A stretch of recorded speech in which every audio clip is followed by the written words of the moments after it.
Today I will be talking about the wishlist for iOS 15, including the highly requested ones, which I will keep in mind for you. Let's begin.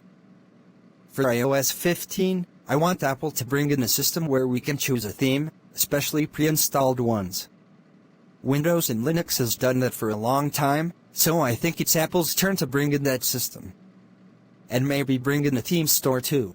I've been asking Apple about the theme thing since 2015, which is also a year where I've been asking about the dark mode thing, as well as some other people. And guess what? Apple brought in dark mode back in 2019. Thank God. Do I think it's possible for Apple to bring in the theme system? Probably. I mean, people have been asking about it on YouTube too. I doubt that Apple would make it a reality, but I hope so. Next is always on display. It's highly requested. I've seen people talking about it. I think it's a good idea. I think it would cause less distractions too. Every morning I'm always distracted by notifications from the lock screen. When I wake up, I want to be less distracted by the lock screen and put always on display on. Other smartphones has done always on display, and I think it would be great for Apple to do the same thing.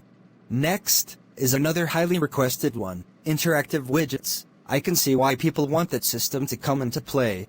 The widgets aren't interactive. You just click and drag it into other places on the screen. That is all the widgets do. Here's a good example. Would it be more great for Apple to make the music widget to be more interactive? Like the one from Control Center or the one from the lock screen. That is all for iOS 15. Now let's talk about the iPad version. For the iPad version is, once again, highly requested. It's called multi-user support. I can see why people want it. Sometimes some families cannot afford another iPad. And I can also understand in some school cases too. Guest mode should also be added as well. I think it's possible for Apple to make it a reality, as well as the other things that I've mentioned before. Up next is, make the widgets more useful in the iPad.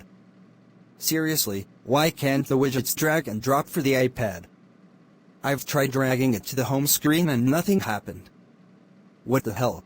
Another thing that's missing is, App Library.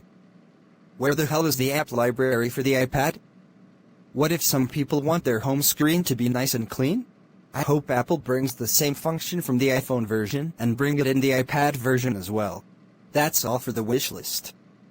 I hope Apple makes them a reality soon. Like I said, do I think it's possible? Probably. But we will have to wait and see. When Apple announces in June, I will make a follow-up video on iOS 15 from both the iPhone and the iPad versions. Subscribe for more content and have a good day, evening, whenever time you have. Enjoy!